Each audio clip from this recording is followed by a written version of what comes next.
జరిగినటువంటి మ్యాచ్ మామూలు మ్యాచ్ కాదు, భీకరమైన దాడి చేశారు ఆర్సీబీ వాళ్ళు.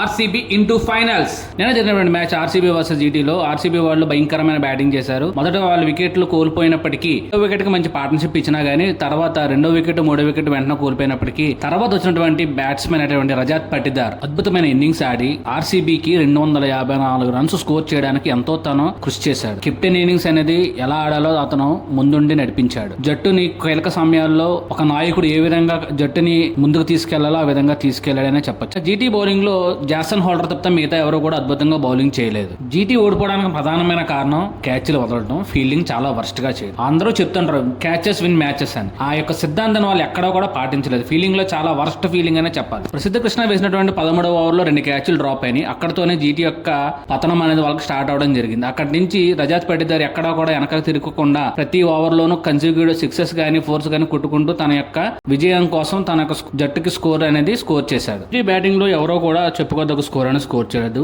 రాహుల్ తెవాతియా ఇంపాక్ట్ ప్లేయర్ కింద వచ్చిన రాహుల్ తెవాతియా ఒక్కడ మాత్రమే అద్భుతమైన రన్స్ అనేది స్కోర్ చేశాడు. సిబి బౌలింగ్ లో జాకబ్ డఫీ, భువనేశ్వర్ కుమార్, కృణాల్ పాండ్యా, రసిక్ సల్మాన్ వీళ్ళందరూ కూడా అద్భుతమైన బౌలింగ్ చేసి జీటీపై విజయాన్ని సాధించడానికి వాళ్ళు ఎంతో కృషి చేశారు. ఇక ఈ రోజు match Sunrise Hyderabad versus Rajasthan Royals.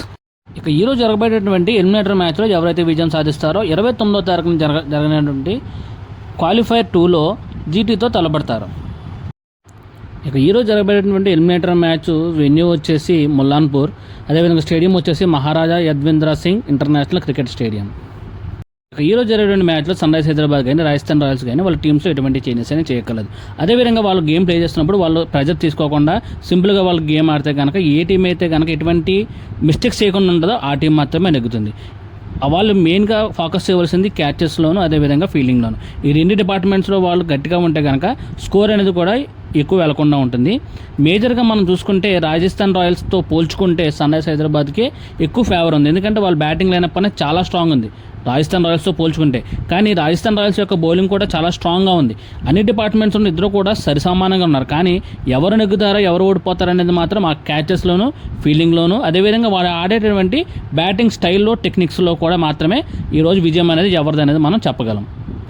ఈరోజు మ్యాచ్లో ఎవరు విజయం సాధిస్తారో అదేవిధంగా మీ యొక్క ఫేవరెట్ టీం ఏంటో కామెంట్స్ రూపంలో తెలియచేయండి.